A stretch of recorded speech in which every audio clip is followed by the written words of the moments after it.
an balima kunnafonidilaw de fɛ don o don ka taa ntɛnɛn fo ka se juma ma limanaw kunnafoni ninnu mana sɛbɛn anw bɛ ye kɛnɛ ka bama yɛlɛma aw ye bamanankan na walasa bɛɛ lajɛlen bɛ se ka faamuya sɔrɔ ayiwa jamana ale taabolo a n'a kunnafoniw la cogo min na o tuma an sigira kɛnɛ kan an bɛ bɛɛ fo ka bɛɛ waleɲuman dɔn an b'a fɔ ɲɛna aw danse kunnafonidi gafew olu lakalili kɛnɛ kan limanaw gafe minnu b'an bolokɔrɔ bi bakurunbaw la lesɔr bi yan nɔ a y'a jira k'a fɔ an ka foroba cakɛyɔrɔw la limanaw min ye jɛya ye jɛlenya o bɛ se ka sabati cogo min na ani foroba baarakɛlaw sara minnu bɛ d'u ma o bɛɛ lajɛlen bɛ se ka kɛ jɛya kɔnɔna la cogo min na a jarala k'a fɔ baara kura dɔ bɛ yen o bɛna bila sen kan u k'a ma ko système intégré de gestion des ressources humaines des fonctions publiques de l'État et des collectivités territoriales limanaw ni baara boloda min filɛ nin n'a bilala sen kan tarata tɛmɛnen in na colonel Asimi Goita ale yɛrɛ ɲɛkɔrɔ kulubakaw fɛ yen a kun ye mun ye lesɔrɔ y'i da don a la an bɛna o ɲɛfɔ aw ye sisan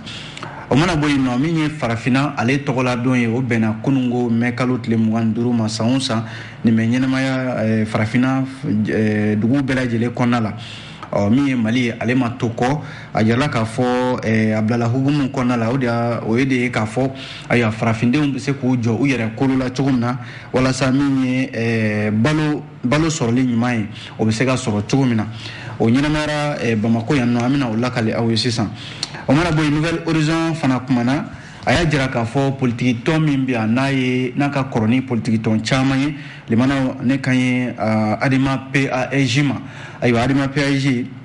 ayiwa k'a ye san 31 sɔrɔ o ɲɛnamayali hukumu kɔnɔna la Adima ɲɛmaaba professeur Marie Macha Jara ale ye laseli minnu kɛ a ko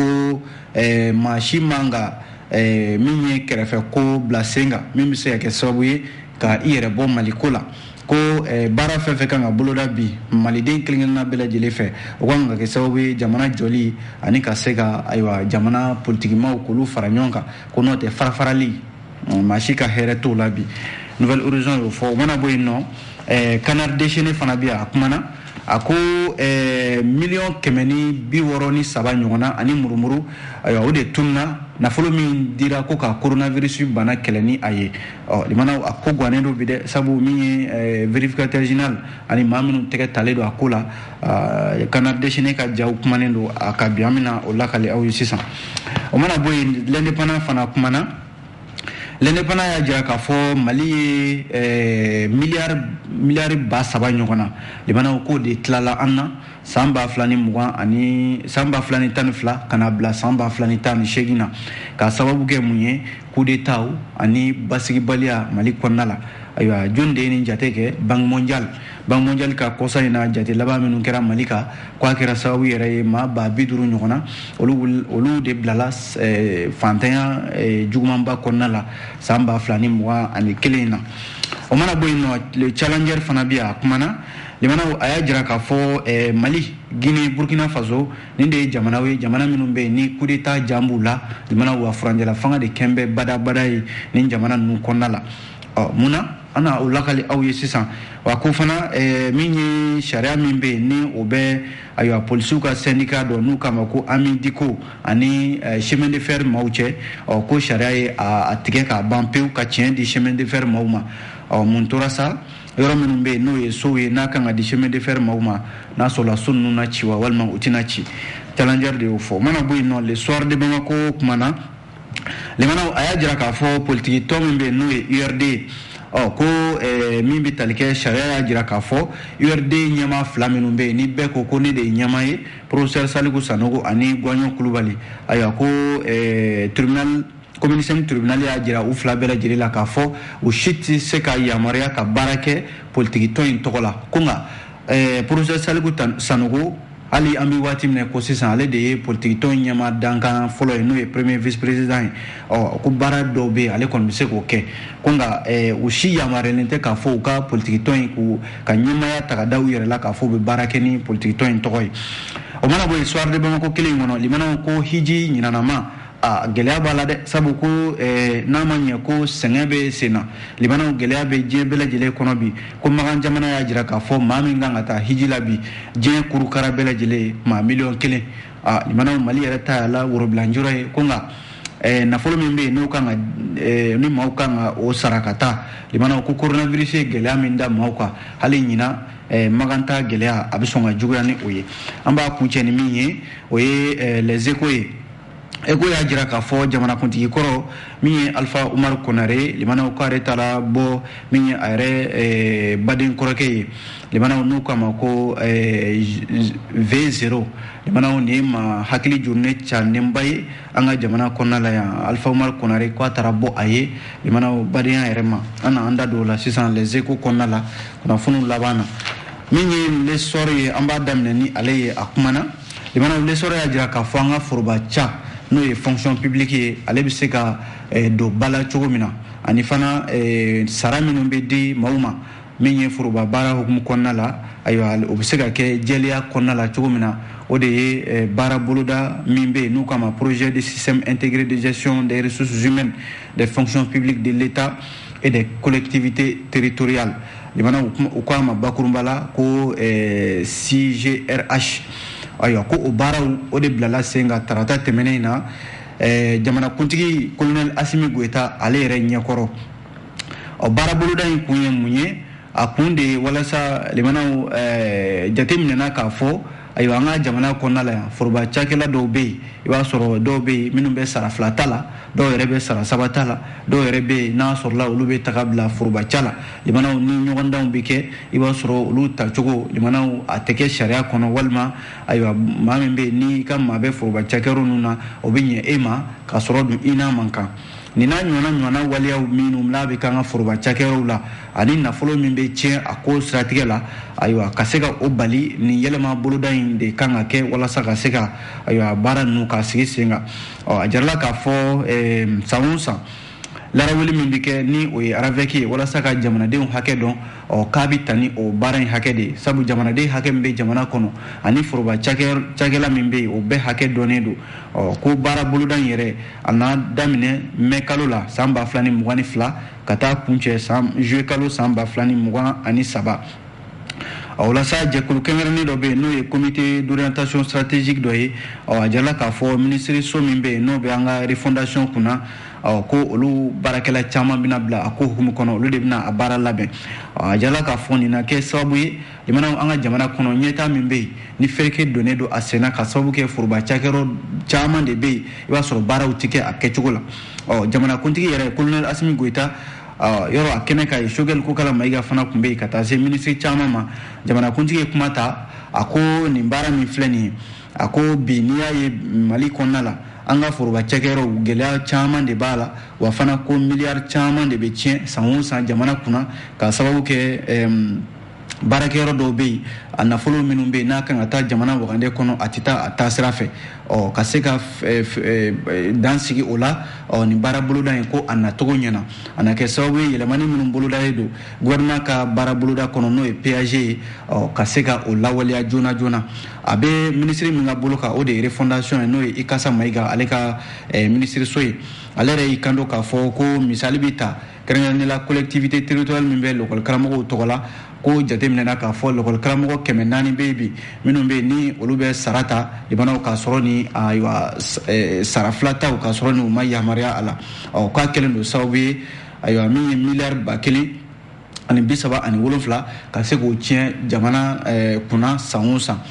nin na kɛ sababu ye minnu bɛ yen n'olu bɛ foroba ca la ka u ladɔnniya k'a fɔ i mana kɛ foroba cakɛyɔrɔ fɛn fɛn na ayiwa min ye baara kalan ye ani i bɛ baara kɛ ka taa se fo sɛngɛlafiɲɛbɔ ma ka se ka o lajɛ hakɛ min kɔnɔ hakɛ min ni jamana bɛ se ka a ka nafa sɔrɔ e yɛrɛ b'i ka nafa sɔrɔ baara ninnu kɔni kɛra tarata tɛmɛnen colonel Asimi Goita ale yɛrɛ ɲɛkɔrɔ baara in a fora maa caman fɛ kosɛbɛ Abubakar Traoré ale de ye fasiri kɛ l'essor ale kɔnɔna la limanaw l'essor kelen ka kuma la halisa san o san mɛ kalo tile 25 o bɛ bɛn don kɛrɛnkɛrɛnnen ma min ɲɛsinnen don farafinna ayiwa ale tɔgɔla don ma nin ye don ye don min bɛ yen n'a taara ka ɲɛsin farafinna bɛ se ka kɛ ka kelenya bɛ se ka sabati cogo min na o la don yɛrɛ bilala sen kan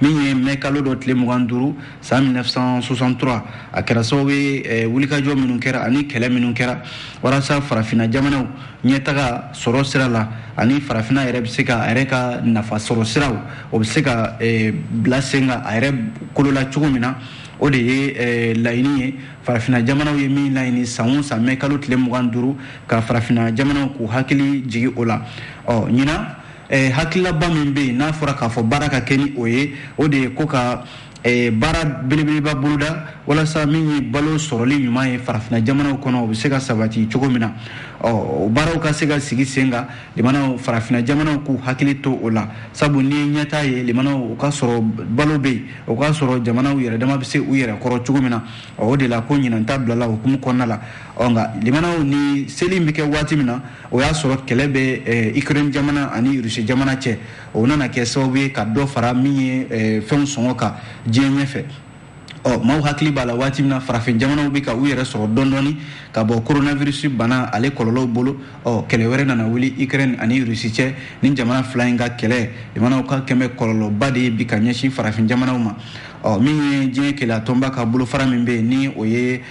coordination des affaires humanitaires de l'ONU OCHA ale y'a jira k'a fɔ ko maa 18 bɛ yen bi minnu bɛ yen n'olu bɛ sɔn u yɛrɛ sɔrɔ baloko gɛlɛya kɔnɔna la kalo 3 natɔ ninnu kɔnɔna la farafin jamanaw kɔnɔ ko Union africaine ale ka san yɛlɛma seli a bɛ ka kɛ ni lahala ninnu de kɔnɔna la nka Mali kɔni ma to kɔ jamanaw a jala k'a fɔ premier ministre kunungo ale tun bɛ a ko kɛnɛ kan yɔrɔ min ja min filɛ n'a a tɔgɔ dalen don farafina la u k'a ma Tour de l'Afrique maa o maa bɛ yen k'o bɛ bɔ farafina n'o sigin bɛ Mali kɔnɔna la yan farafin jamanaw la ayiwa olu bɛɛ lajɛlen ɲɔgɔn sɔrɔ a ko kɛnɛ kan k'u ka farafindenya yira ani k'a yira k'a fɔ Mali bɛ n'a fɔ jamana min bɛ yen n'a bɛ ka kelenya ani badenya sabati farafin jamanaw kɔnɔna la bi o ye Choguel Kokala Mayiga ka kuma ye a ko n'i y'a ye ale b'a fɔ ko ayiwa farafina ka kelenya a n'a ka jɔsen ɲuman o bɛ ka kɛ Mali kɔnɔna la yan ko kuma in ka a sababu de ye nin ko bibi na minnu faralen filɛ nin ɲɔgɔn kan n'olu bɛ ka bɛn de ɲini farafina kɔnɔna la ko Mali de bɛ ka misali ɲuman yira ayiwa farafin jamana tɔw la bi o de kɛra sababu ye farafin jamana caman minnu bɛ Mali kɔnɔna la yan olu farala ɲɔgɔn kan ka nin seli in kɛ Tour de l'Afrique la kunnafoni filɛ nin limanaw an ye nin bɔ l'essor ale kɔnɔ o mana bɔ yen Nouvelle Horizon bi a kumana limanaw Nouvelle Horizon y'a jira k'a fɔ min bɛ tali kɛ politiki tɔn min bɛ yen ni u k'a ma ko ADEMA PASJ ADEMA min bɛ tali kɛ Alliance pour la démocratie au Mali Parti africain pour la solidarité et la justice bakurunba la u k'a ma ko ADEMA PASJ limanaw ADEMA ayiwa ko ale fana bilala sen kan min ye mɛ kalo tile 25 ye o fana bɛnna an bɔra ka kunnafoni min di sisan n'o ye farafina ka keleya tɔnba ayiwa o sigili sen kan farafina bɛ se ka fara ɲɔgɔn kan cogo min na o donni kama ADEMA fana bangena ADEMA san 31 ko a b'o la bi ADEMA ka san 31 sɔrɔli la ayiwa u ye jɛrɛ kɛ jɛrɛ min bɛ yen n'o bɛ se ka kɛ sababu ye ka hakilaji kɛ politiki tɔn démocratie yɛrɛ kɔnɔna la u ka jɔyɔrɔ ye mun ye Mali fana ta y'a la mun ye politiki tɔnw kan ka min kɛ ka se ka fasoden jama lafasa n'a fɔra ko politiki tɔn limanaw politiki tɔn kɔrɔ de ye ka fara ɲɔgɔn kan ka hakilila ɲuman bila sen kan walasa jamanadenw olu ka miirina ani jamanadenw ka lafiya bɛ se ka sɔrɔ cogo min na politiki tɔn a sigikun bɛɛ lajɛlen filɛ o de la ADEMA ka san 31 sɔrɔ u y'a bila o minɛn de kɔnɔ a jarala k'a fɔ mai kalo dɔ tile 25 san 1991 ADEMA PASJ ayiwa a bangena a jarala k'a fɔ ADEMA bilama limanaw maa caman bɛ yen olu bɛ ka jalaki bɛn ADEMA ka a ɲɛmɔgɔ yɛrɛ ka fɔ la n'o ye professeur Mari Macha Jara ye a ko tiɲɛ don ADEMA kɛra politiki tɔn ye politiki tɔn misɛnnin caman bɛ Mali kɔnɔna la minnu de bɔra a kɔnɔna la nka ADEMA tɛ kɛ parti ye ko min bɛ tugu politiki tɔn misɛnninw nɔfɛ k'a kɛ i n'a fɔ a bɛ fanga ɲini na n'i y'a ye ADEMA bɛ nin baara la a kun de ye walasa politiki tɔnw bangena hakilila min kan n'o de ye ka jamanadenw taama n'u ka hakilila ye hɛrɛ bɛ se ka lase u ma cogo min na o de y'a to bi na ADEMA yɛrɛ ko k'ale ka dayɛlɛlen don politiki tɔn caman ye wa ko min ye furanjɛla fanga min bɛ yen sisan ayiwa o ka se ka ɲɛtaa ɲuman sɔrɔ ADEMA ko ale ka hakililaba de ye u ka ɲɛma ka fɔla professeur Mari Macha Jara a ko taasira kelen min bɛ se ka kɛ politiki tɔn bolo bi kɛrɛnkɛrɛnnenya la yɛlɛmaniba minnu bɛ yen ni jamanadenw bɛ fɛ u ka boloda Mali kɔnɔna la a ko tɛ se ka kɛ fiyewu n'an m'a lajɛ ka furanjɛla fanga in k'a dɛmɛ o la ADEMA PASJ y'a jira k'a fɔ bi fara ɲɔgɔn kan de bɛ se ka kɛ sababu ye ka Mali kura in jɔ n'o tɛ minnu bɛ yen n'olu bɛ fara-farali la minnu bɛ yen ni taasira wɛrɛ b'olu bolo minnu bɛ yen fana ni hakilila wɛrɛ b' olu la anga jamana konna la yan politique ko nasira la ako politique kele bi se ka kɛ nga ni ya mebe politique kɛ o ya sɔrɔ jamana de be professeur Mari Macha jira k'a fɔ politique ton bilama kan ka fara ɲɔgɔn kan de ka furanjala fanga in dɛmɛ an ka bɔ gɛlɛya dɔ kɔnɔna la ni gɛlɛya in banna min bɛ min kɛ o na o kɛ limana u ye tasibila kɛ ka ɲɛsin jamana kuntigi kɔrɔ Alpha Umar Konare ma ale min bɛ ni ale de kɛra adema jɔsenba fɔlɔ ye ka adema sigi sen kan ka na ni démocratie fanga ye an ka jamana kɔnɔna la limana o tasibila an'o wale ɲuman dɔn u y'o ta ka ɲɛsin jamana kuntigi kɔrɔ Alpha Umar Konare ma kunnafoni filɛ nin an ye nin bɔ Nouvelle Horizon ale kɔnɔ o mana bɔ yen ayiwa ale Canard déchaîné ale bi a kumana limana o Canard déchaîné kumana a ka jaw de bi to ka kuma limana o ja minnu bi yan bi a jarala k'a fɔ bana min bɛ yen n'a ye diɲɛ bɛɛ lajɛlen sigi a sɛnɛgɛ kɔnɔna la n'o ye Covid-19 ye coronavirus dɔw yɛrɛ b'a fɔ ten a jarala k'a fɔ Mali la yan nɔ dɛmɛba de kɛra walasa ka se ka coronavirus bana kɛlɛ ko nka ayiwa dɛmɛ minnu dira nafolo la a jarala k'a fɔ nafolo ninnu caman de bɛ yen a dira maa minnu ma k'u k'a don da min fɛ ayiwa a ma se ka don o donda fɛ $1,260,000 ani murumuru 7 limana k'o de tuncogo ma se ka dɔn o la ja minnu bɛ yan an ɲɛ bɛ maa 4 na maa fɔlɔ o na kɛ vérificateur général ye ale sigin bɛ limana a yɛrɛ ka garde corps o jɔn b'a kɔfɛ ni marifa ye ayiwa cɛ 2 bɛ yen olu jɔn bɛ olu kɔni bɛ jɔyɔrɔ fasugu bɛɛ la vérificateur général sigin bɛ a ka tabali kan papier ton bɛ a ɲɛkɔrɔ ale de kando ko brigadier a yɛrɛ ka kɔlɔsiba ye ko ninnu minɛ i ka taa n'u ye i ka t'u bila pôle économique et financier ɲɛma u ka taa ɲɛfɔli kɛ $1,263 min turuna u ka taa ɲɛfɔ million ninnu u taara yɔrɔ min na min ye brigadier sa n'o ye ayiwa sɔrɔsikɛ ye ale de y'i kanto ko maa si kana bila i kunkolo la k'a fɔ ko i bɛ se ka ayiwa vérificateur min sigilen filɛ nin k'i bɛ don a n'a hakili cɛ walima k'a fɔ k'i bɛ surafɛn di a ma ko maa si kana o bila i ka hakili la cɛ 2 in o de b'u kɔnɔ sabu kelen y'i jɔ kelen ko n kɔrɔkɛ an tɛ nin ko in lajɛ wa an ka nin ko in an k'a lajɛ dogo la n ka se ka dɔ d'i ma walasa i ka nin ko in i k'a bila tan kelen kɔni kanto k'a fɔ ko ayiwa olu ka ko banna sa sabu n'a fɔra k'a fɔ ko vérificateur général yɛrɛ de yamaruya di ko u ka taa pôle économique et financier ɲɛma limana nafolo min turuna u ka taa ɲɛfɔ ayiwa o ye ko sele a tigilama ma limana ko in k'a bɛ nin lahala de la dɛ hakilila jiginna Canard déchaîné ka kuma la ko nafolo min dira juru yɛrɛ de don ka di Mali jamana ma ayiwa k'a fɔ ko Banque islamique de développement BID ale de ye nafolo ba ta a bɛ se miliyari caman ma k'a fɔ k'o ka don coronavirus kɛlɛli la Mali kɔnɔna la yan nafolo in a bilala Institut national de santé publique ale de ka bolo kan nka a nana ye k'a fɔ ayiwa bureau de vérificateur général ale de ye sɛgɛsɛgɛli dɔw boloda sɛgɛsɛgɛli ninnu kɛra ayiwa min bɛ tali kɛ juin kalo tile 17 ka taa bila décembre kalo tile 31 san 2020 sɛgɛsɛgɛli wɛrɛ nana kɛ tuguni janvier kalo tile fɔlɔ ka taa bila novembre kalo tile 30 san 2021 o sɛgɛsɛgɛli ninnu de kɔnɔna la a yera k'a fɔ nafolo min dira miliyari caman ko $1,263 ani murumuru 100,000 ani 40,000 kɔ o de tununcogo ma se ka dɔn u la nafolo in dira maa min ma a kan ka don da min fɛ limanaw ko olu ma ko fɔlenw olu de kan ka ɲininka nafolo ninnu u donna da jumɛn fɛ kunnafoni filɛ Canard déchaîné o mana bɔ yen l'indépendant ale kumana limanaw l'indépendant y'a jira k'a fɔ ko Mali ayiwa nafolo camanba de bɛ yen min taara ka an to san laban ninnu na k'a daminɛ san 2012 ka na bila san 2018 jate min bɔra nin ye diɲɛ waribonba n'o ye Banque mondiale ale de ye nin jate bɔ k'a jira k'a fɔ ko Mali kɔni nafolo camanba de taara k'an to a bɛ se miliyari 3 ɲɔgɔnna ma ko dɔwɛrɛ tɛ ko basigibaliya min bɛ Mali kɔnɔ ani fanga dafiri minnu tugura ɲɔgɔn na k'a daminɛ san 2012 ka na bila san 2018 na ko kɛra sababu ye Mali kun kan ka nafolo minnu sɔrɔ caman de taara ka an to ko a kɛra sababu yɛrɛ ye min ye maa 50 ɲɔgɔn na olu tilala ka bila fantanya juguma kɔnɔna la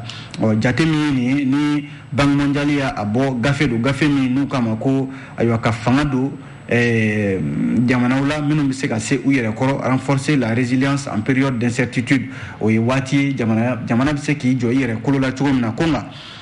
u ka gafe in kɔnɔna la u y'a jira k'a fɔ ayiwa min bɛ tali kɛ tarata mai kalo tile 24 Banque mondiale ka jate la ko Mali ka nafolo caman de bɛ yen ayiwa min tilala u la ka sababu kɛ min ye basigibaliya ye Mali kɔnɔna la yan an y'a fɔ ten min ye maa ba 50 ɲɔgɔn na olu de tilala ka bila gɛlɛya kɔnɔna la ko walasa ka se ka nin gɛlɛya ninnu ka fura sɔrɔ a la Banque mondiale y'a jira k'a fɔ ko ayiwa baara boloda dɔ bɛ yen n'u kama cadre stratégique pour la relance économique et le développement durable CRED min b'a daminɛ san 2019 ka taa bila san 2023 la ko o CRED min filɛ nin o de kan ka wuli ka jɔ kɛ k'a lajɛ kun jumɛn na binkani walew ani baara n'a fɔ wale jugu minnu bɛ yen ni o ɲɔ ɲɛna Mali kɔnɔna la yan ka se ka min ye ayiwa Mali bila ni lahala ninnu kɔnɔna la ko CRED kan ka o sɛgɛsɛgɛli kɛ joona walasa ka se ka fura sɔrɔ ni gɛlɛya ninnu na ko n'o tɛ n'i y'a jateminɛ jamanaden kelen o kelen o bɛ sɔrɔ min kɛ n'an k'a ma ko PIB k'o sɔrɔ de jiginna kosɛbɛ san laban ninnu kɔnɔna la Banque mondiale ale ka jate labanw don an ye min bɔ min l'indépendant ale kɔnɔna la o mana bɔ yen le challenger kuma fila b'a kɔnɔ fɔlɔ ye mun ye ko jamana saba bɛ yen Mali b'a la Mali Guinée ani Burkina Faso ayiwa ni jamana ninnu tɛgɛdenw de ɲɛsin ma k'a fɔ ko ayiwa olu de ye coup d'état kɛlaw ye n'o ye fanga dafiri kɛlaw ye ni jamana saba in a jarala k'a fɔ jamana saba in k'a bɛna fɔ u bɛ k'u sen da maaw nɔ na maa minnu bɛ yen ni olu tɛgɛrɛ fɔra olu ye nka limanaw a tilala ka kɛ loloni kujan ye ka yeleni bɔ ka sin ka tigɛ ten limanaw nin ye maa ka kuma ye maa min bɛ yen n'a tɔgɔ ye ko Tchorno Moni Nembo ale de kumana jamana saba in kan ko Mali ni Guinée ni Burkina Faso jamana saba in bɛɛ lajɛlen bɛ furanjɛla fanga de kɔnɔna la bi ko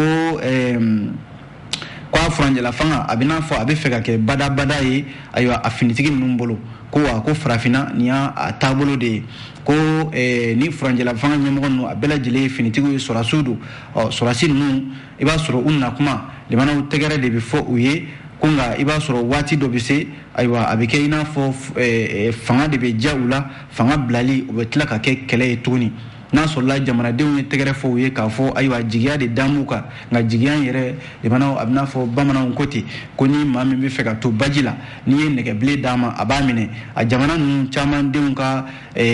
taabolo de y'o ye sabu ni maa dɔ ma se k'a ɲɛ n'i ye jalaki bɛn o kan ni maa wɛrɛ ko ni nana n b'a ɲɛ i na diyagoya ka i biri o kɔrɔ o ka se ka baara kɛ a ko n'i ye nin jamana ninnu lajɛ Mali colonel Assimi Goïta Guinée min ye Mamadu Doumbouya ye ka taa se ayiwa Sandaogo Damiba Burkina Faso ayiwa ninnu bɛɛ lajɛlen ye wulikajɔw de kɛ ka fanga dafiri walasa u bɛ se ka na fanga na cogo min na min ye Assimi Goïta Mamadi Doumbouya ani Sandaogo Damiba k'u k'a dɔn k'a fɔ bi tiɲɛ don maaw kɔni b'u fɛ maaw b'u lafasa fan bɛɛ lajɛlen fɛ nka k'a jira k'a fɔ ayiwa u k'u teliya baara fɛ baara min bɛ yen n'o kalifar'u la n'o de ye ka fanga ta k'a bila k'a di jamanadenw ma an fɛ Mali la yan nɔ a fɔra k'a fɔ furanjɛla fanga ko dɔ na fara a kan dɔw ko san 3 dɔw ko san 5 ayiwa da kelen ma se ka dɔn a la a jarala k'a fɔ bi furanjɛla fanga n'a b'o kɔnɔna la yɔrɔ Burkina Faso olu ka furanjɛla fanga ɲɛmɔgɔ o yɛrɛ ko kuma t'ale ni maa cɛ k'a fɔ ko ale ka fanga bɛna ban waati min na min ye Mamadi Doumbouya ye Guinée Conakry o fana y'a jira k'a fɔ ale ka furanjɛla fanga maa tɛ se k'a fɔ k'i bɛ da don o la k'i bɛ waati fɔ o la nka limanaw tiɲɛ don bamananw ko ten ko maa jo ye fɛn dɔ ye i k'i jija i kana taa jalaki sɔrɔ a la a jarala k'a fɔ ninnu ye fanga minɛ ko ka baara kɛ walasa min ye kalata jɛlenw ye o bɛ se ka kɛ ayiwa maa ɲɛnama bɛ se ka na fanga la cogo min na baara dɔw bɛ yen minnu kalifaraw la Mali la yan nɔ maaw kɔni bɛ ka tɛgɛrɛ fɔ fɛn dɔ la o ye bamanciya wale kɛlɛli ye bamanciya wale kɛlɛli o ye sɔrɔdasiw ka baara ye o ye baara ye baara min bɛ ni tɛgɛrɛ bɛ ka fɔ a ye Mali kɔnɔna la ko nka limanaw o tɛ se ka kɛ baara dɔrɔn ye min bɛ se ka jamana fan bɛɛ lajɛlen lafiya ko nka an bɛ don min na ko bi gouvernement minnu bɛ yen n'u bɛ furanjɛla fanga kɔnɔna la u k'a dɔn k'a fɔ u ka baara dan de b'a la dansigi b'a la a man ka to senna fo waati min bɛ yen ni jamanadenw a nege b'u la fo ka taa fɔ a nege bɔra u la k'u k'u hakili to o yɔrɔ la o ye challenger ka kuma ye limanaw ale challenger kelen kɔnɔ ko sariya ye a ka kiiri tigɛ min ye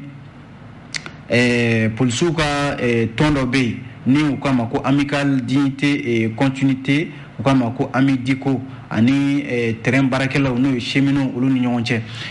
challenger ka kuma la ko ni sariya in munumunu bɛ sen na a bɛ se san 10 ɲɔgɔnna ma nka kiiri kɔni tigɛra cour suprême fɛ cour suprême y'a jira k'a fɔ ko tiɲɛ bɛ ayiwa cheminot bolo limanaw ni jateminɛ kɛ soko kɛlɛ de don a jarala k'a fɔ siɲɛ fɔlɔ la kiiri dajara cheminot la o kɛra avril kalo tile 8 san 2022 siɲɛ filanan na kiiri tilala ka dajaw la o kɛra mars kalo tile 29 san 2022 ni kiiri daja fila min filɛ nin cour suprême fɛ a jarala k'a fɔ o kɛra sababu ye min ye ayiwa cheminot ye olu ka yamaruya ayiwa ko yɔrɔ minnu bɛ yen n'o ye so dɔw ye dugukolo dɔw don minnu bɛ yen n'a a kɛlɛ bɛ sen na a bɛ san 10 ɲɔgɔnna bɔ sisan min ye polisiw ka tɔn min bɛ yen n'o ye amidiko ye ani cheminot olu ni ɲɔgɔn cɛ nka limanaw a jarala k'a fɔ polisiw minnu filɛ nin jɔyɔrɔbatigiw de don ayiwa ɲininkali kɛlen don challenger fɛ n'a sɔrɔla u na u to u jɔyɔrɔw la u jɔyɔrɔ yɛrɛ kama limanaw ka se ka nin ko in k'a bamayɛlɛma k'a ɲɛsin u yɛrɛ ma o kɔni o de ɲininkali bɛ yen ko in don dɔ o n'a a tiɲɛ di an ma challenger ka kuma don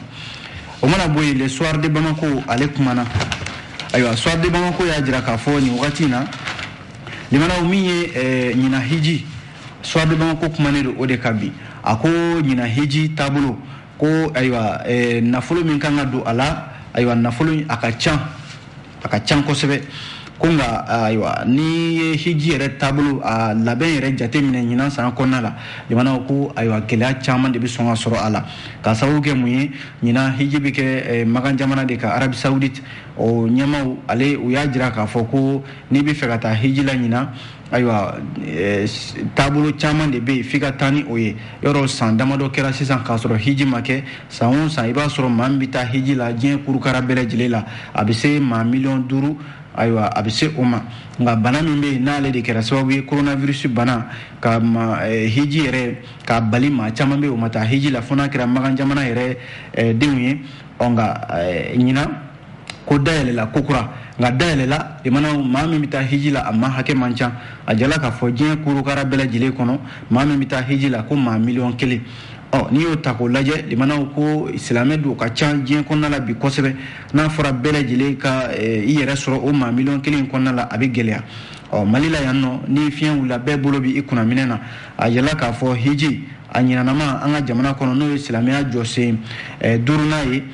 yɔrɔ jamana ɲɛmɔgɔ yɛrɛ olu ye sariya dɔ ta k'a fɔ maa o maa bɛ yen ko e si bɛ san 65 sanfɛ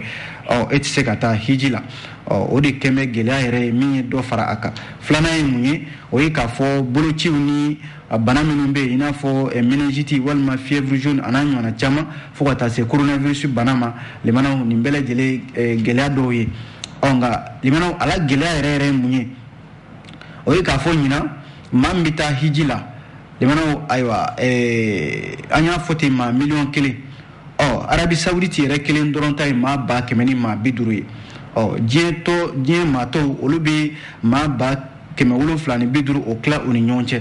farafinna o ta ye maa 100,000 ye Mali ale ta ye maa 3,000 ye n'a fɔra k'a fɔ u bɛɛ lajɛlen ka taa hiji la wa olu la maa min ma deli ka taa hiji la ko sira bɛ di o de ma a jala k'a fɔ ɲinan n'i bɛ fɛ ka taa hiji la limanaw a jala k'a fɔ 4,000,000 ani a kunkanfɛn i b'o de di walasa ka se ka taa hiji la yɔrɔ alisilamɛya kɔnɔna maa t'a fɔ ko wari ka ca alabato ma nka limanaw ɲinan ta in a bɛ dabolo min kan